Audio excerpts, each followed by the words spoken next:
آئے بائبل مقدس کو کھولیں۔ بائبل مقدس میں سے مقدس پولس رسول کا تیموتھیوس کے نام دوسرا خط، اس کا 4 باب، اس کی پہلی 5 آیات۔ مقدس پولس رسول کا تیموتھیوس کے نام دوسرا خط، اس کا 4 باب، اس کی پہلی 5 آیات۔ خداوند کے کلام مقدس میں یوں مرقوم ہے: خدا اور مسیح یسوع کو جو زندوں اور مردوں کی عدالت کرے گا گواہ کر کے، اور اس کے ظہور اور بادشاہی کو یاد دلا کر، میں تجھے تاکید کرتا ہوں کہ تو کلام کی منادی کر، وقت اور بے وقت مستعد رہ، ہر طرح کے تحمل اور تعلیم کے ساتھ سمجھا دے اور ملامت اور نصیحت کر، کیونکہ ایسا وقت آئے گا کہ لوگ صحیح تعلیم کی برداشت نہ کریں گے، بلکہ کانوں کی کھجلی کے باعث اپنی اپنی خواہشوں کے موافق بہت سے استاد بنا لیں گے، اور اپنے کانوں کو حق کی طرف سے پھیر کر کہانیوں پر متوجہ ہوں گے۔ مگر تو سب باتوں میں ہوشیار رہ، دکھ اٹھا، بشارت کا کام انجام دے، اور اپنی خدمت کو پورا کر۔ کلام مقدس کے پڑھے اور سنے جانے پر خداوند کی برکت ہو، آمین۔ پاسبانی خطوط کے تفسیری مطالعہ کے سلسلے میں آج ہمارا 30واں لیسن ہے، یعنی لیسن نمبر 30، جبکہ مقدس تیموتھیوس کے نام پولس رسول کا دوسرا خط، اس کی تفسیر کے سلسلے میں آج ہمارا 11واں لیسن ہے۔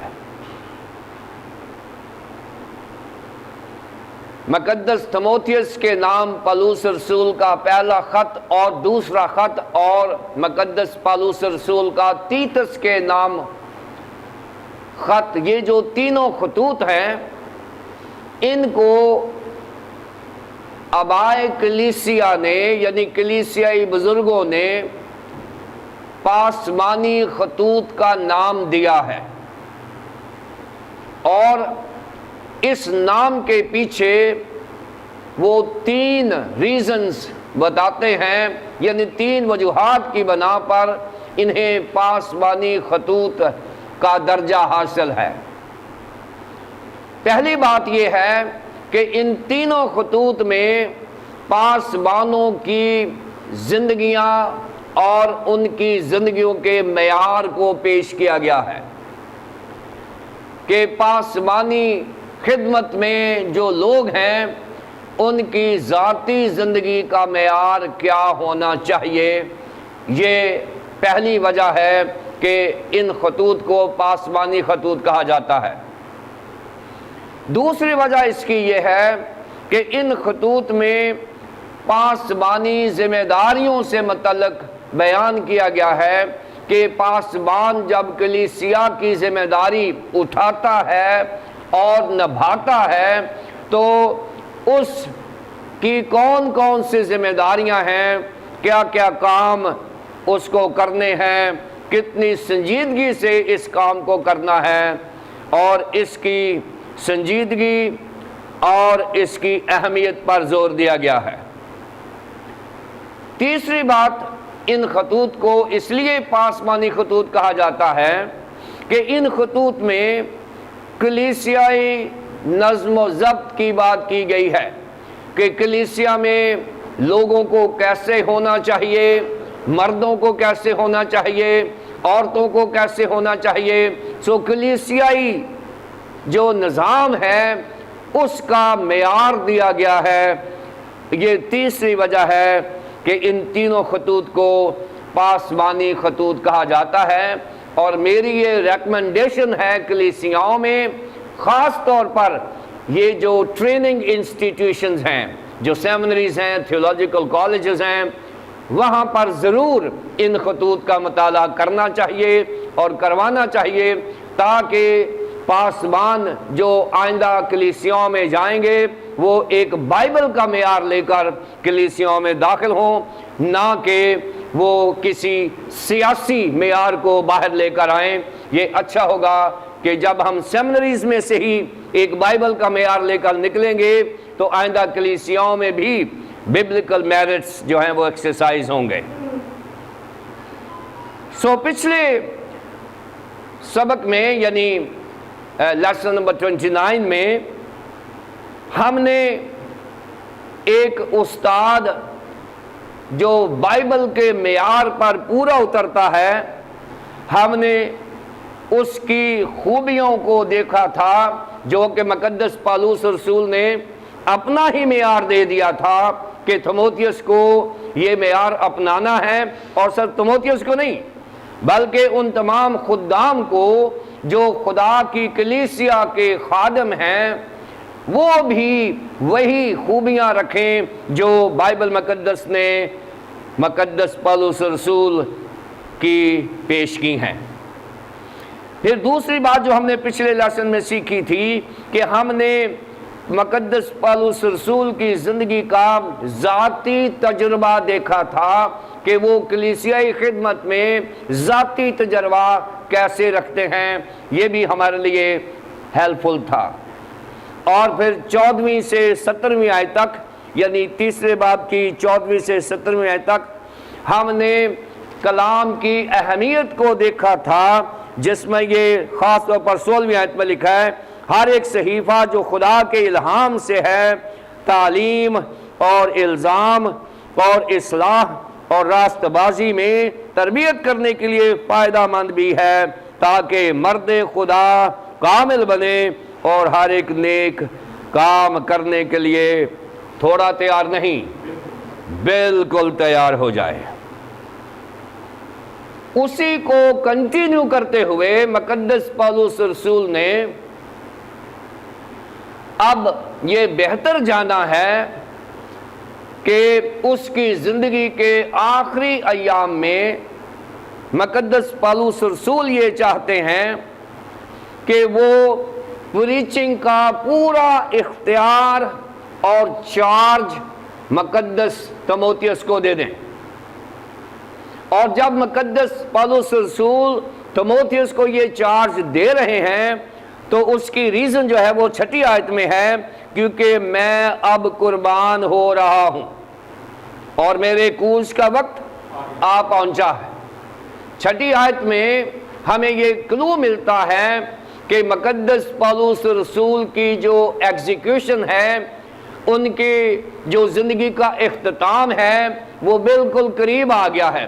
ان کو سزائے موت ہو چکی ہے اور وہ کسی بھی وقت نیرو بادشاہ کی ہوس کا شکار ہو جائیں گے، اور نیرو بادشاہ اس بات میں فخر محسوس کرے گا کہ میں نے ایک اور مسیحی لیڈر کو مار دیا ہے۔ اور اس حالت میں مقدس پالوس رسول جو ہے وہ جو ریلے ریس ہوتی ہے کہ وہ دوڑتے ہیں، اور جو جھنڈی ہے، جو سٹک ہوتی ہے، وہ اگلے کے سپرد کر دی جاتی ہے۔ یہاں یہ چارج دیا جا رہا ہے کہ میں نے ریس کو پورا کر لیا ہے، اب یہ فلیگ تو لے کر بھاگ، تاکہ اگلی ریس جو ہے وہ چلتی جائے۔ اور اس فلیگ کو جاری رکھتے ہوئے، یہ فلیگ آج میرے ہاتھ میں اور میں اپنی نسل کے ہاتھ میں دیے جا رہا ہوں۔ اور یہ سلسلہ پچھلے 2000 سال سے چل رہا ہے کہ یہ پریچنگ کا جو فلیگ ہے یہ ہمارے سینئرز نے ہمیں دیا، اور ہم نے اپنی آئندہ نسلوں کو تربیت دے کے ان کو ہم نے یہ فلیگ دینا ہے، تاکہ یہ ریلے ریس جو ہے یہ ختم نہ ہو جائے اور یہ خداوند کی خدمت اور منادی کا کام جاری و ساری رہے۔ زیر نظر اقتباس میں یعنی مقدس پالوس رسول کا تیموتھیوس کے نام دوسرا خط اس کا 4 باب اور اس کی پہلی 5 آیات میں جو مین مضمون ہے وہ ہے پریچ دا گاسپل. جو مین مضمون ہے اس کا وہ ہے منادی کر، خدا کے کلام کی بشارت کر. یہ مین مضمون ہے. اب اس مضمون کو یعنی پہلی 5 آیات کو ہم سب ٹائٹلز دیں گے، ہم تقسیم کریں گے، کیونکہ جتنی اچھی تقسیم ہو جائے گی اتنا بہتر ہمیں پریچنگ انسائٹ ملے گا. پہلی 2 آیات جو ہیں وہ مقدس پالوس رسول جو ہیں وہ تیموتھیوس کو چارج دیتے ہیں، یعنی وہ اپنی جھنڈی جو ہے وہ اس کے ہاتھ میں دیتے ہیں. وہ کہتے ہیں کہ اب کے بعد یہ پریچنگ کی ذمہ داری تیری ہے کیونکہ میرے کوچ کا وقت آ گیا ہے. پہلی 2 آیات میں اس نے نہ صرف وہ پریچنگ فلیگ دیا ہے بلکہ ساتھ ہی تھوڑے سے پریچنگ پرنسپلز بھی بتا دیے ہیں کہ جب ہم نے منادی کرنی ہے تو ہمیں کن اصولوں پر کام کرنا ہے. ان 2 آیات میں یہ بتایا گیا ہے، یعنی challenge and charge to Timothy. Challenge and charge to Timothy, یہ پہلی 2 آیات میں. پھر تیسری اور چوتھی آیت میں مقدس پالوس رسول نے اس بات کو ذہن میں رکھا ہے کہ جب پریچنگ کی جاتی ہے تو ہمارے جو ہیررز ہیں، ہمارے جو سامعین ہیں، جو ناظرین ہیں، وہ کیسے ہوں گے. اور ان سامعین اور ناظرین سے متعلق تیسری اور چوتھی آیت میں بتایا ہے کہ وارننگ اباؤٹ دا ہیررز، یعنی سننے اور دیکھنے والے جو ہیں ان سے متعلق انتباہ کیا گیا ہے. اور پھر تیسرا حصہ ہے اس کی 5ویں آیت.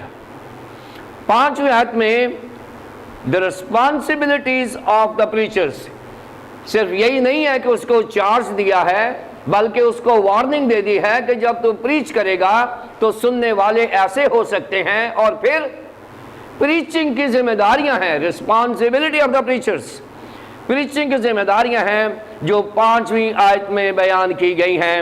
ان 3 حصوں میں ہم ان 5 آیات کو تقسیم کریں گے. پہلی 2 آیات میں ہم دیکھیں گے کہ کس طرح سے مقدس پالوس رسول تیموتھیوس کو چارج دیتے ہیں اور چیلنج بھی کرتے ہیں. اور پھر تیسری اور چوتھی آیت میں وہ بتاتے ہیں کہ تیرے سننے والے کیسے ہوں گے. اور پھر 5ویں آیت میں انہوں نے بتایا ہے کہ پریچنگ کی ذمہ داریاں کیا ہیں. یہ چیزیں ذہن میں رکھیں کہ یہ جو فلیگ مقدس پالوس رسول نے تیموتھیوس کو دیا ہے، میرے سینئرز نے مجھے دیا ہے، میں آپ کے سپرد کر رہا ہوں. اور یہ کانٹیکسٹ ذہن میں رکھیں اور یہ فلیگ ہاتھ میں لے لیں اور سنیں کہ مقدس پالوس رسول تیموتھیوس کو کیا کہتے ہیں، کس طرح سے ہم نے اس فلیگ کی پاسداری کرنی ہے، کس طرح سے ہم نے اس پریچنگ کو جاری و ساری رکھنا ہے. آئیے پہلے 2 آیات دیکھیں. خدا اور مسیح یسوع کو جو زندوں اور مردوں کی عدالت کرے گا گواہ کر کے اور اس کے ظہور اور بادشاہی کو یاد دلا کر میں تجھے تاکید کرتا ہوں کہ تو کلام کی منادی کر. اور آگے بتایا گیا کہ منادی کیسے کرنی ہے. وقت اور بے وقت مستعد رہ، ہر طرح کے تحمل اور تعلیم کے ساتھ سمجھا دے اور ملامت اور نصیحت کر. پہلی 2 آیات میں چارج بھی دیا ہے، چیلنج بھی دیا ہے اور بتایا گیا ہے کہ خدا اور مسیح یسوع کو جو زندوں اور مردوں کی عدالت کرے گا in the presence of God and of Christ Jesus. اب یہ جب چارج دیا ہے تو مقدس پالوس رسول نے بس تیموتھیوس اور پالوس رسول یہ 2 لوگ نہیں ہیں، اس نے خدا اور خداوند یسوع مسیح جس کا وہ کام کر رہے ہیں، جس کے لیے وہ منادی کر رہے ہیں، اس کو مقدس پالوس رسول نے گواہ بنا لیا ہے. اس نے کہا ہے کہ میں کسی زمینی گواہ کو بلیو نہیں کرتا، کیونکہ بہت سارے لوگوں نے مجھے چھوڑ دیا تھا، کیونکہ زمینی گواہ مکر جاتے ہیں، زمینی گواہ خریدے جاتے ہیں، زمینی گواہ مشکل کا سبب بن سکتے ہیں۔ لہٰذا میں خدا اور یسوع مسیح کو گواہ بنانا چاہتا ہوں۔ جب میں تجھے یہ پریچنگ فلیگ دے رہا ہوں تو میں یہ چاہتا ہوں کہ خدا اور مسیح یسوع میرے اور تیرے درمیان گواہ ہو، جو ہمارے درمیان میں موجود ہیں۔ اور آج جب ہمارے سینئرز ہم کو فلیگ دیتے ہیں یا ہم اپنے جونیئرز کو دیتے ہیں، تو خدا اور خداوند یسوع مسیح اور روح القدس سے بڑا اور کوئی گواہ نہیں ہے۔ اور یہاں پر اس نے خداوند یسوع مسیح کو اور خدا باپ اور خدا بیٹے کو گواہ بنا کر خداوند کے پاک روح میں اس نے چیلنج بھی دے دیا ہے، چارج بھی دے دیا ہے کہ تو اس پریچنگ کے کام کو جاری رکھنا۔ اور جب ان دونوں کو گواہ بنا دیا ہے تو یہاں پر ساتھ ہی اس نے کرسٹالوجی بیان کر دی ہے، یعنی خداوند یسوع مسیح کی ذات اقدس کے بارے میں جس کو اس نے پریچ کرنا ہے وہ بھی بتا دیا ہے کہ اس نے خدا اور خداوند یسوع مسیح کو گواہ کیوں بنایا ہے، اور اس نے 3 چیزیں پیش کی ہیں۔ اس نے کہا ہے کہ خدا اور مسیح یسوع کو نمبر 1 جو زندوں اور مردوں کی عدالت کرے گا، جو زندوں اور مردوں کی عدالت کرے گا، مسیح یسوع وہ جو دنیا کی عدالت کرے گا، زندوں کی بھی اور مردوں کی بھی۔ اور مکاشفہ میں لکھا ہے کہ وہ زندوں اور مردوں دونوں کا خدا ہے۔ خداوند یسوع مسیح زندوں کا بھی خدا ہے اور مردوں کا بھی خدا ہے۔ اب یہ مردوں کا خدا کیسے ہے؟ زندوں کا خدا تو سمجھ میں آتی ہے بات، لیکن خداوند یسوع مسیح مردوں کا خدا کیسے ہے؟ اس لیے کہ مردے اس کی آواز سنتے ہیں۔ مردے میری آواز نہیں سنتے، زندہ تو چلے ہو گئی بات کہ وہ میرا خداوند ہے، مردوں کی جو بات ہے وہ کیسے ہے؟ مجھے اچھی طرح یاد ہے کہ جب خداوند یسوع مسیح نے 4 دن کے مرے ہوئے لازر کو زندہ کیا تھا تو وہ نہ تو وہ اپنی بہنوں کی آواز سن رہا تھا، نہ وہ کسی اور کی آواز سن رہا تھا۔ اور آج بھی ایسا ہوتا ہے کہ خدا نہ خواستہ کبھی کسی عزیز کی موت ہو جائے تو ہم بڑے واسطے دیتے ہیں اسے کہ اب تیرا فلاں آ گیا ہے تو آنکھیں کھول دے، اب فلاں آ گیا ہے آنکھیں کھول دے، اور وہ آنکھیں نہیں کھولتا، اس لیے کہ مردے میری آواز یا انسان کی آواز نہیں سنتے۔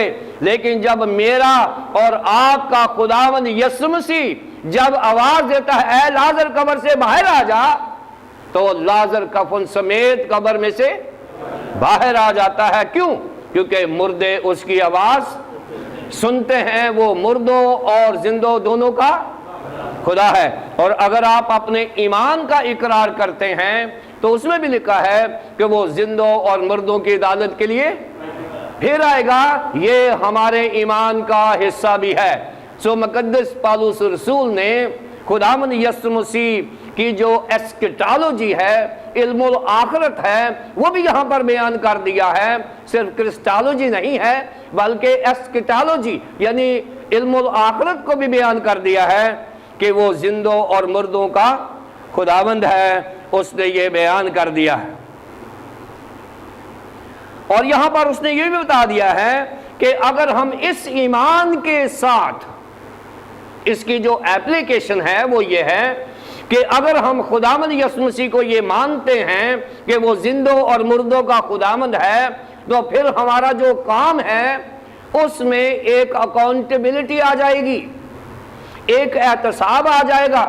جب مجھے پتا ہو کہ مجھے کوئی پوچھنے والا ہے، جب مجھے پتا ہو کہ میرا حساب لینے والا کوئی ہے، یہاں پولس رسول نے یہ تیموتھیوس کو بتا دیا ہے، اور ہم سب کو جو ہم ریلے ریس میں ہیں، جو ہم پریچنگ فلیگ ہولڈ کیے ہوئے ہیں، خداوند یسوع مسیح کے آنے کے منتظر ہیں، تو لازمی بات ہے کہ ہمیں پتہ ہے کہ ایک دن ہماری پریچنگ کا بھی حساب ہونا ہے۔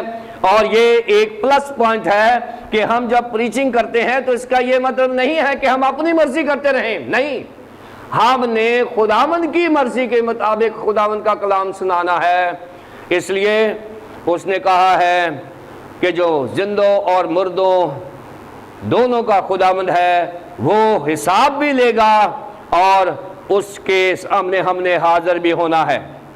اور اگر ہم اس ڈر اور اس روب اور دبدبے میں ذمہ داری کے ساتھ خدا کی خدمت کرتے ہیں تو پھر ہمارے سامنے تین چیزیں آئیں گی۔ پہلی بات تو یہ ہے کہ ہم کلام کو فوکس کریں گے، خدا کے کام کو فوکس کریں گے، ہم دنیا کی تنقید اور دنیا کی باتوں کی پرواہ نہیں کریں گے، اور پھر پولس رسول کی طرح کیا کریں گے کہ میں اپنے نشان کی طرف دوڑا جاتا ہوں۔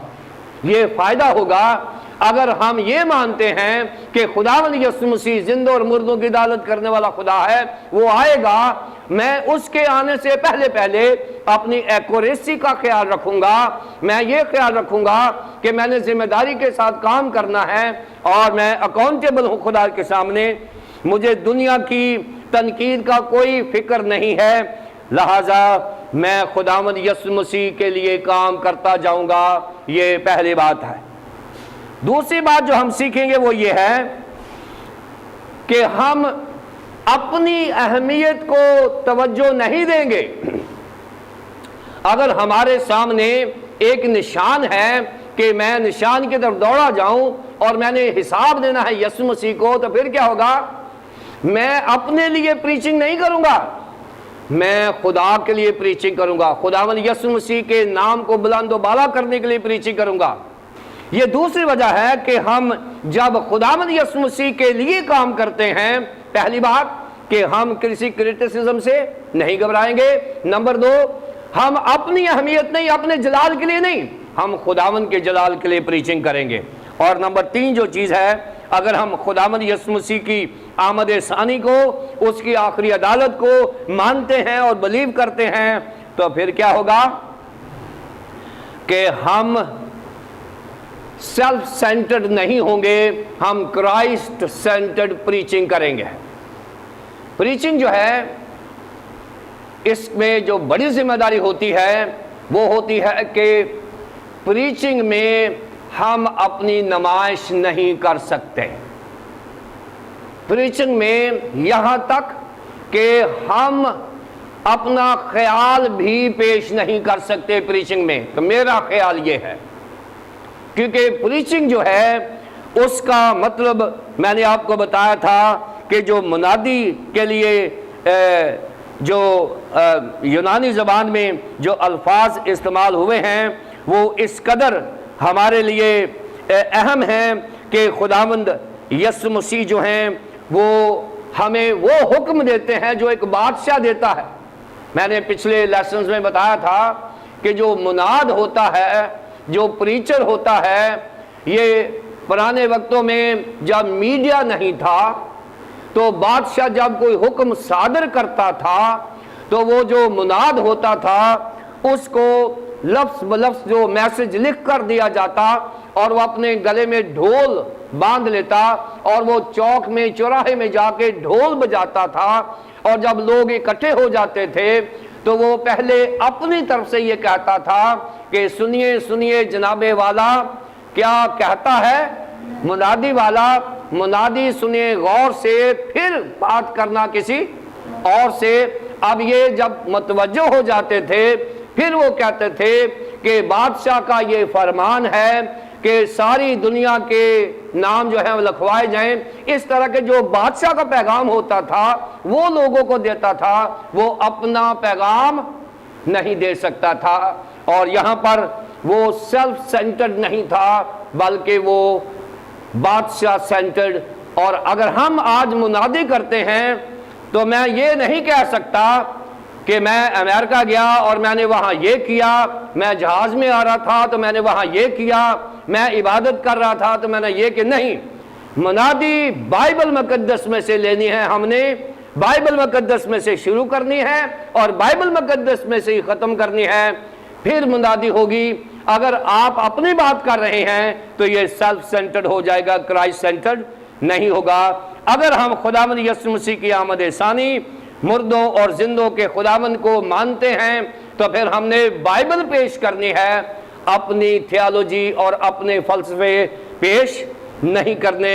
یہ پہلی بات مقدس پالوس رسول نے بتائی ہے کہ تیموتھیوس میں تجھے پریچنگ فلیگ دے رہا ہوں اور ساتھ یہ بھی بتا رہا ہوں کہ زندگی میں اپنی مرضی نہ کرنا، جیسے میں نے خدا کی مرضی پوری کی ہے، کیونکہ ہم سب اس خدا کے سامنے جواب دہ ہوں گے جو زندوں اور مردوں کی عدالت کرے گا۔ دوسری بات اس نے بتایا ہے کہ اور اس کے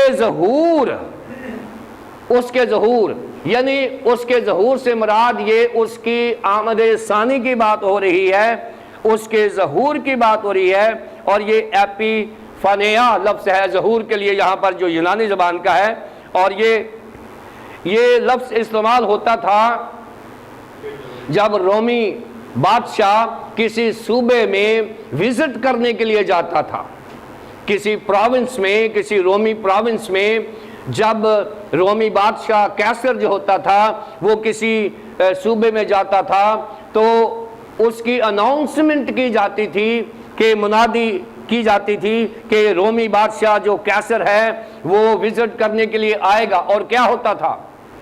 جب بادشاہ نے آنا ہوتا تھا، اس کا ظہور ہونا ہوتا تھا، تو جہاں جہاں سے بادشاہ نے گزرنا تھا وہاں پر اس کے ویلکمنگ نوٹ لکھے ہوتے تھے، اور وہ سڑکیں انتہائی تیاری میں ہوتی تھیں، اور جس ٹاؤن میں جانا ہوتا تھا اس ٹاؤن کو دلہن کی طرح سجایا جاتا تھا تاکہ بادشاہ دیکھ کر اسے خوش ہو جائے، یعنی ہر طرح سے فزیکل جو تیاری ہے وہ کی جاتی تھی۔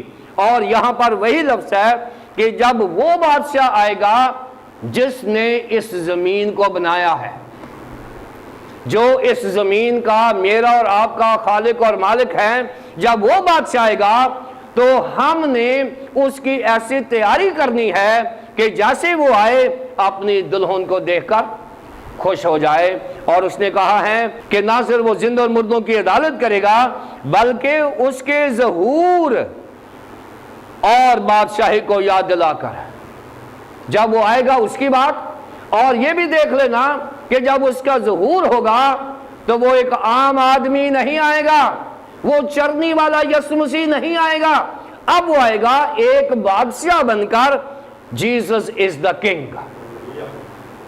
یہاں پر اس نے بتایا ہے میں اس یسوع کو گواہ بنا رہا ہوں جو آخری عدالت کرے گا، دنیا کی عدالت کرے گا۔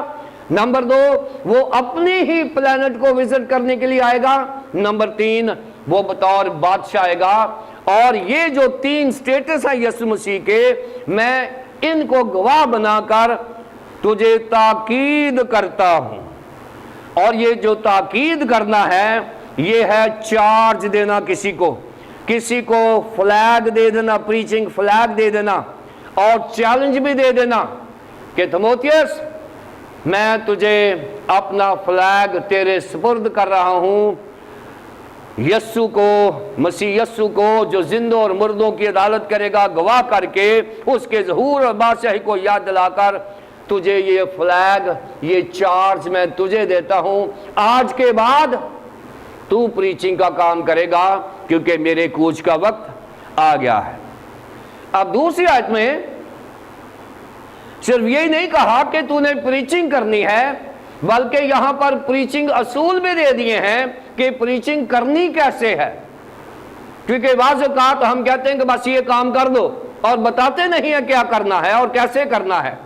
اور یہاں پر دوسری آیت میں اس نے کہا ہے کہ تو کلام کی منادی کر، اس نے کہا ہے کہ تو کلام کی منادی کر۔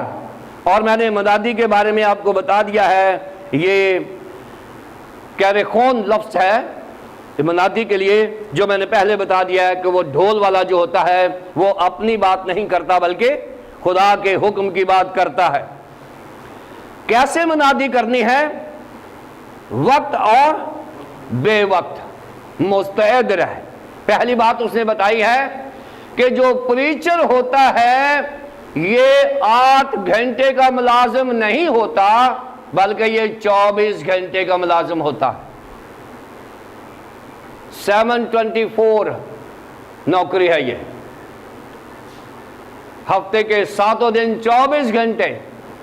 اور پھر یہ نہیں ہے کہ جون کا مہینہ ہے، گرمی بڑی ہے، لہٰذا اس مہینے ہم پریچنگ بند کر دیں۔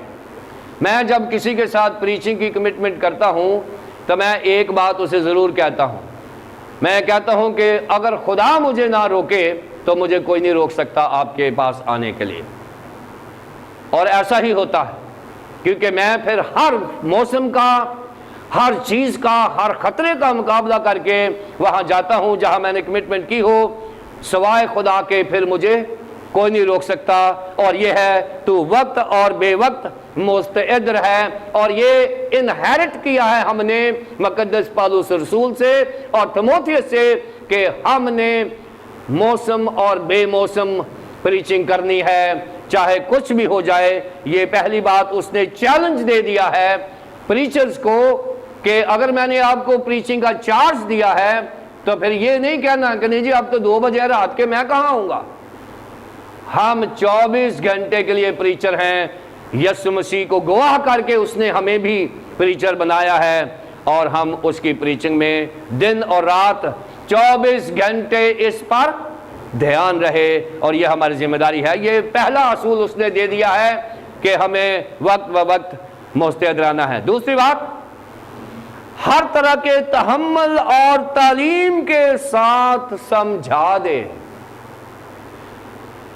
پریچنگ جو کرنی ہے وہ خداوند یسوع مسیح کی ذات اقدس کو پروموٹ کرنا ہے، اس کی تعلیمات کو، اس کی ڈاکٹرن کو، اس کے علم الہیات کو کرنا ہے، لیکن تحمل اور تعلیم۔ اب یہاں جو پیئر آف ورڈز ہے، جو الفاظ کا چناؤ ہے، یہ اتنا خوبصورت ہے کہ اگر تحمل نہ ہوتا تو شاید تعلیم اتنی کارآمد نہ ہوتی۔ اور میں نے بہت بڑے بڑے اسکالرز دیکھے ہیں جو تعلیم تو ہے ان کے پاس لیکن تحمل نہیں ہے۔ وہ جب کنونشن میں جاتے ہیں یا کانفرنسز میں جاتے ہیں، وہ جذبات کے بہاؤ میں کئی دفعہ کلیسیا سے ناراض ہو کے آ جاتے ہیں۔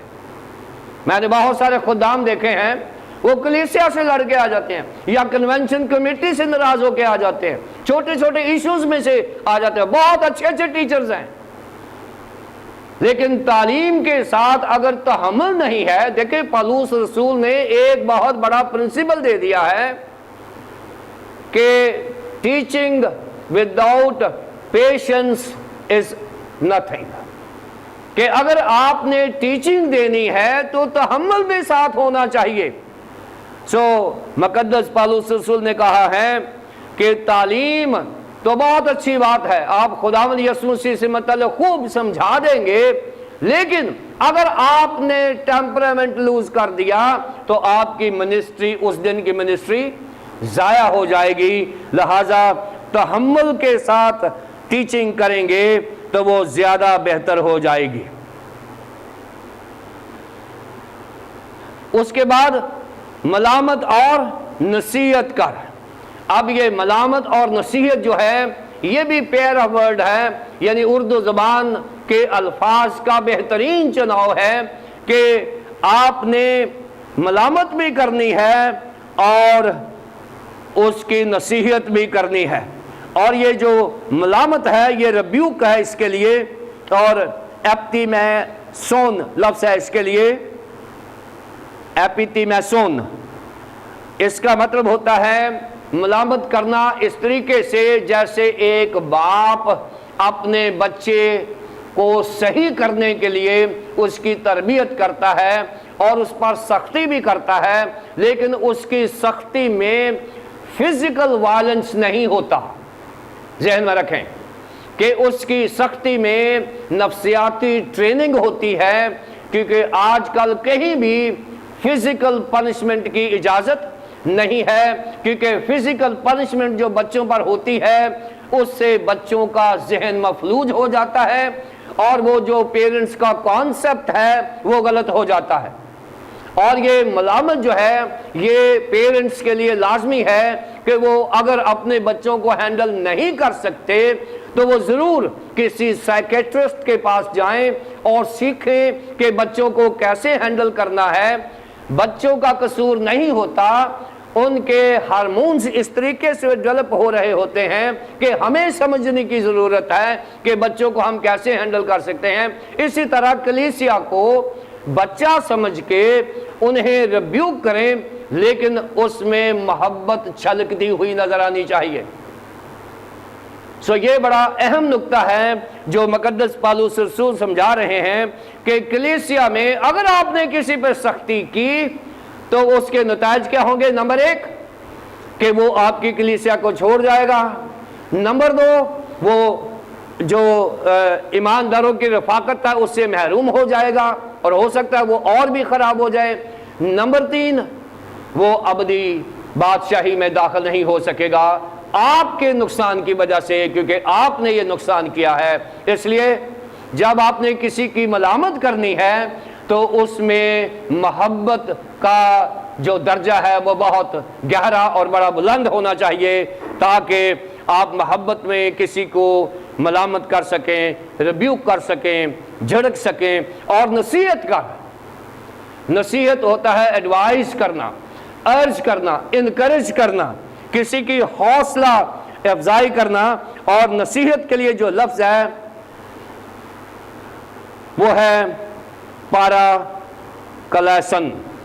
پاراکلیسن، اور یہ آپ حیران ہو جائیں گے کہ نصیحت کرنے کے لیے وہی لفظ ہے جو روح القدس کلیسیاؤں کو تسلی دینے کے لیے استعمال کیا گیا ہے، پیراکلیتوس۔ روح القدس جو ہے وہ وہی لفظ استعمال کر رہا ہے مقدس پالوس رسول، جو روح القدس کی منسٹری ہے وہی ایک خادم کی منسٹری ہے کہ وہ ملامت بھی کرے اور نصیحت بھی کرے۔ اور جس کو آپ نے ملامت کی ہے اگر آپ نے اس کو نصیحت نہیں کی یعنی تسلی نہیں دی، اس کو حوصلہ نہیں دیا، تو اس کا مطلب یہ ہے کہ آپ نے 50% خدمت کی ہے، 50% خدمت نہیں کی۔ ہم کسی کو ریبیوک کرتے ہیں اور اس کو چھوڑ دیتے ہیں۔ اگر کسی کو ملامت کرنی ہے تو اس کا دوسرا حصہ منسٹری کا یہ ہے کہ ملامت کر کے اس کو کہ بیٹا ادھر آ، اس کو بیٹھ کے اس کو سمجھائیں اور ویسے سمجھائیں جیسے روح القدس کلیسیاؤں کو تسلی دیتا ہے۔ جیسے ایک ماں اپنے بچے کو جھڑکی کے بعد گلے لگاتی ہے، جس طرح ایک باپ اپنے بچے پر شفقت کا ہاتھ رکھتا ہے سزا کے بعد۔ یہ طریقے جو ہیں یہ مقدس پالوس رسول نے بتائے ہیں۔ تو کلام کی منادی کر، نمبر 1 وقت اور بے وقت مستعد رہ، نمبر 2 تعلیم دینا لیکن تحمل کے ساتھ دینا، تحمل کے دامن کو نہیں چھوڑنا، پھر تیری تعلیم کو کوئی قبول کرے گا۔ اور نمبر 3 ملامت کرنا لیکن ملامت کر کے اس کو چھوڑنا دینا، اس کو بلا کے اس کو گلے لگانا، اس کو تسلی دینا اور اس کو نصیحت کرنا جیسے روح القدس کلیسیاؤں کو تسلی دیتا ہے۔ یہ پہلی 2 آیات ہیں جس میں مقدس پالوس رسول نے نہ صرف چارج دیا ہے پریچنگ کا تیموتھیوس کو، بلکہ اس نے پریچنگ کے پرنسپلز بھی بتا دیے ہیں۔ 3 بڑے پرنسپلز اس نے بتائے ہیں جو میں نے آپ کو بتا دیے ہیں۔ آئے اگلا حصہ دیکھتے ہیں، آیات 3 اور 4۔ وارننگ اباؤٹ دا ہیئررز، جو سننے والے ہیں ان سے متعلق مقدس پالوس رسول نے بتایا ہے۔ 3 آیت،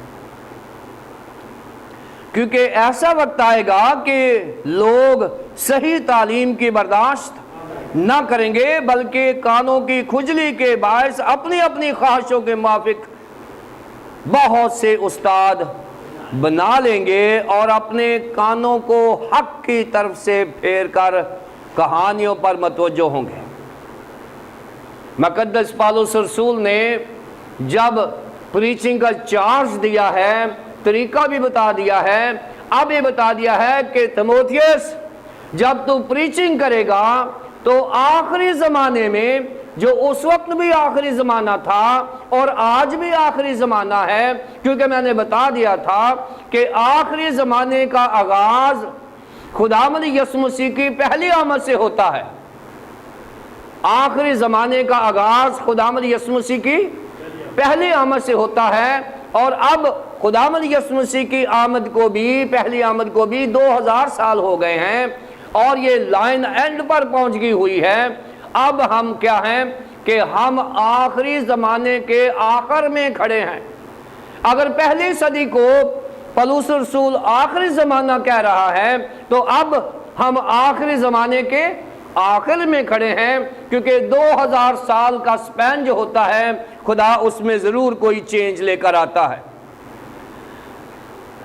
آخری زمانے کی جو چیزیں ہیں میں نے پچھلے باب میں بتا دی ہیں، جو پہلی ہم نے نوعیات دیکھی تھی کہ لوگ خود غرض ہو جائیں گے، زردوست ہو جائیں گے۔ تیسرے باب کی جو پہلی آیت دیکھیں، لیکن یہ جان رکھ کے آخر زمانہ میں برے دن آئیں گے، کیونکہ آدمی خود غرض، زردوست، شیخی باز، مغرور، بدگو، ماں باپ کا نافرمان، نا شکر، نا پاک، طبعی محبت سے خالی، سنگ دل، تہمت لگانے والے، بے ضبط، تند مزاج، نیکی کے دشمن، دغا باز، ڈھیٹ، گھمنڈ کرنے والے، خدا کی نسبت عیش و عشرت کو زیادہ دوست رکھنے والے ہوں گے۔ وہ دینداری کی وجہ تو رکھیں گے، مگر اس کے اثر کو قبول نہ کریں گے۔ یہ آخری زمانے کے لوگ، کہ اب ان لوگوں کی بات ہو رہی ہے جو انجیل کو سننے، وہ ایک دنیا داری کے لوگوں کی بات ہو رہی ہے۔ اب کلیسیاؤں کی بات ہونے لگی ہے کہ آخری دور کی کلیسیائیں کیسی ہوں گی، وہ تھی آخری دور کے لوگ کیسے ہوں گے۔ اب یہ ہے آخری دور کے کلیسیائی لوگ وہ کیسے ہوں گے، یہاں پر بیان کیا ہے، کیونکہ ایسا وقت آئے گا، یعنی آخری زمانہ آئے گا کہ لوگ صحیح تعلیم کی برداشت نہیں کریں گے۔ اب پوری دنیا میں لوگ جو ہیں وہ گناہ سے متعلق سننا پسند نہیں کرتے۔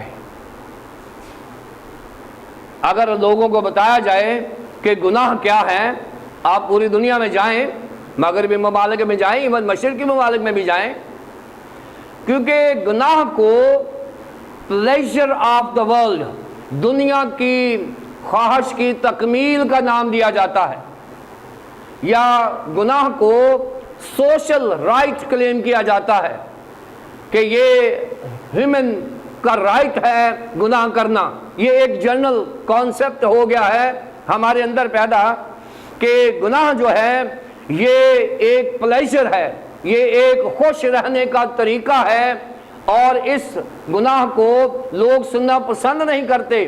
اگر ہم کہتے ہیں کہ یہ نشہ نہ کرو، وہ کہتے جی یہی ہماری زندگی ہے۔ اگر ہم کہتے ہیں چوریاں نہ کرو، وہ کہتے جی کھائیں گے کیسے۔ اگر ہم کہتے ہیں ہیرا پھیری نہ کرو، وہ کہتے جی بچے کدھوں پالنے نے۔ یعنی جیسے جیسے ہم بات کرتے ہیں، لوگ گناہ کو ہیومن رائٹ سمجھتے ہیں کہ یہ ہمارا حق ہے، ہم نے اس زمین پر زندہ رہنا ہے، لہذا ہمیں اپنی ضروریات کو پورا کرنے کے لیے گناہ کرنا ہمارا حق ہے۔ اور یہ حق سمجھتے ہیں ہر وہ لوگ جو کلیسیائی ممبر بھی ہیں، اور یہی وجہ ہے کہ کلیسیاؤں میں گناہ کو سمجھنا اور سمجھانا بند کر دیا ہوا ہے، لوگ سننا پسند نہیں کرتے۔ اور اگر کوئی پاسبان گناہ سے متعلق بات کرتا ہے تو بعد میں ایلڈر صاحبان کہتے ہیں پادری صاحب آج تو میرے تے سرمن کر دیتا جی۔ بعد میں کئی لوگ آتے ہیں کیونکہ گناہ تو وہ کرتے ہیں، اور پاسبان جب گناہ پہ بولتا ہے تو کیونکہ سارے تو گناہ گار ہیں اور گناہ کو پسند بھی کرتے ہیں، اور وہ ساروں کے خلاف جا رہا ہے، اس لیے بعد میں پادری صاحب کو بڑی تنقید کا سامنا کرنا پڑتا ہے۔ لیکن مقدس پالوس رسول کہتے ہیں تنقید کا مقابلہ کرنا، اس کی پرواہ نہ کرنا، گناہ کو ضرور پریچ کرنا، لوگ پسند نہیں کرتے۔ دوسری بات کہ لوگ دوزخ کے بارے میں سننا پسند نہیں کرتے ہیں۔ دوزخ کے بارے میں لوگ کہتے ہیں نہیں ہمیں جنت کا سبق پڑھاؤ،